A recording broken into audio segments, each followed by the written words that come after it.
Vi er inde og i Auditorium 5 nu. Nej, 15. Og se Ørnstofts ting. Ja, så hej vloggen. Det her det bliver en dag på bogmesse i Bella Centeret. Og det bliver så fedt. Hvad siger vi, Chris? Jeg glæder mig allerede. Ja, hvad I kan se her, der har vi Alec, og du ved, der er Auditoriet Bogforum. Det er super. Ja, Vi glæder os rigtig meget. Ja, og vi har fået sådan nogle flyers. Prøv lige at, ja, kom. Sådan nogle her flyers her. Ja, hvor der står hack din læsning. Der er sådan noget med at lytte til en god playlist, mens man læser. Det er varmt. Ja. Så det skal vi høre noget mere om.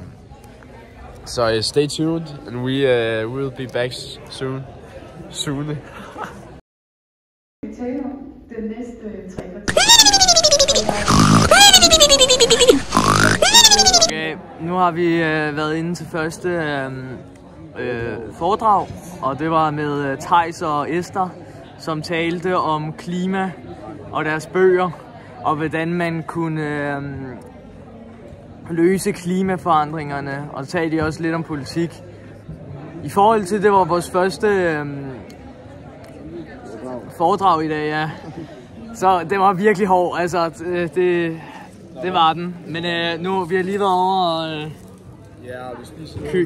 købe nogle provianter, ikke? Ja, sådan så vi kan. Dog, det er ærgerligt, det er plastik, ikke? Plastik. Ja. Safety. Men sådan så vi kan overleve det her foredrag, for det er lidt det er hårdt. Det er lidt hårdt. Men ja. Som også en arketypisk kapitalistisk begivenhed. Og med det mener jeg en begivenhed, der blotlægger det kapitalistiske grundprincip, at der skal ofres. Hvad så derude? Gamersne her har skaffet et interview med selveste Peter Høj. Giv ham en varm velkomst. Tusind tak for den varme velkomst, drenge. Som sagt hedder jeg Peter Høg, og jeg er 46 år gammel. Jeg giver ikke normalt interviews, men da I så søde ud, kunne jeg ikke lade være. Ja, tusind tak, Peter. Vi vil gerne spørge dig om, hvad du synes om klima, og hvad vi kan gøre mod klimaforandringerne.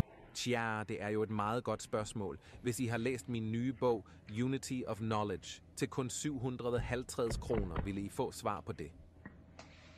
Hør nu her, Peter. Det var ikke det, vi spurgte om. Jeg ved ikke, hvad jeg skal sige. Klimaet er ikke mit problem. Vil I ikke købe min digtersamling? Ej, fuck din digtersamling, ikke? Fuck din digtersamling. Kom nu. I skal forstå, børn lille, at klimaet er en myte.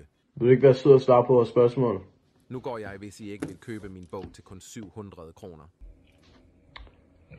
Så må du gå.